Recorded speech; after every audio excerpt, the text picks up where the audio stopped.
While GOP-led states are on an all-out offensive against voting rights, one major victory in the fight to expand voting access comes out of North Carolina, where a panel of judges ruled yesterday, 2-1, that people with felony convictions who are currently on parole, probation, or supervision are all eligible to vote.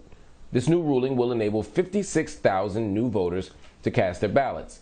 In North Carolina, where 21% of the population is black, and get this, black North Carolinians make up double that percentage at 42% of all people in parole situations or under state supervision.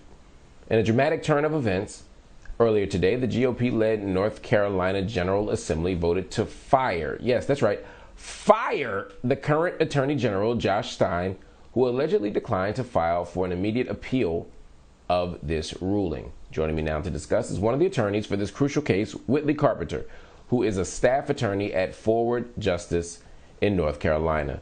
Welcome to the show. What does this victory mean for both formerly incarcerated folk as well as voting rights more broadly?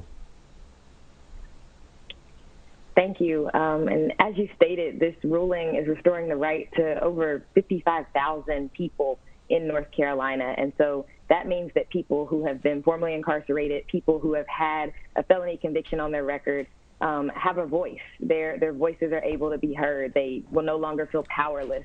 They'll be able to contribute to their communities and have a voice in those folks who are making the laws in the communities that they live in. Absolutely. I mean, there's something very interesting about this. You know, one of the things we want to do is register voters. We want to get more people engaged. But when it comes to fighting for the vulnerable, part of what we also have to do is expand the electorate in other ways, and that includes people who have been denied access to the franchise, people who have been denied access to voting through this. I mean, this is not just, as we said, a victory for formerly incarcerated folk. This is a victory for voting rights in America and really for American democracy.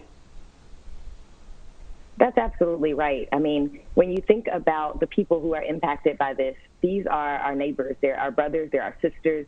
They have children that go to the same schools that we do. They go to our churches. They go to the same parks. They drive on the same roads. They're no different than anyone else in the community, and they really should be able and are now able to have that right to vote for the people that make those decisions. This decision has truly expanded the we and we the people, which was our goal. I love how that sounds. Talk to me about the original law from 1877 and the attempt to change it in 1970, which is still over 50 years ago. How did we finally get here today? So before the Civil War, North Carolina disenfranchised people convicted of what you call infamous crimes. After the Civil War, when it was clear that we would be given the right to vote, former rebels started this widespread campaign of convicting us of infamous crimes and whipping us as a punishment. And that sentence of whipping then just kind of operated as an automatic disqualifier for voting. There was one county in the state, our expert reported, where every black man was whipped preemptively to keep him from voting. And so ultimately, the North Carolina Constitution added felony disenfranchisement in 1876. And that current statutory scheme that we're talking about in this case was enacted in North Carolina in 1877. It was 1971 and 1973. Three black legislators in our General Assembly attempted to change this law. And here we are 50 years later, still talking about it, and with a wonderful victory that everyone in our state who's living in our communities can now vote in North Carolina. Talk to me about the tactical part of this. How did your team argue this? What was the main argument in this case? We argued this under the North Carolina state constitution. So we argued it under the Equal Protection Clause, as well as the ban on property qualifications and the free elections clause. And so among those three different arguments, we originally got a preliminary injunction last year on that ban on property qualifications. As you think about people who are on probation or on some form of community supervision because of their inability to pay certain financial obligations. And this week, that preliminary injunction was extended to everyone who's currently on probation, post-release supervision, or parole in North Carolina. The Equal Protection Clause, as you mentioned, the racial disparities that we're seeing in North Carolina, that the law was initially created to have these racial disparities. We're still seeing those racial disparities today, which tells us that this law is doing exactly what it was intended to do back in the 1800s. And the free elections clause, as I mentioned, is also a part of the North Carolina Constitution, in which we challenge this law as elections should reflect the will of the people of the state. And as I mentioned, we have expanded that we the people, so that everyone's voice can contribute to election outcomes. The judges on the panel have not released a written opinion yet. When is that expected?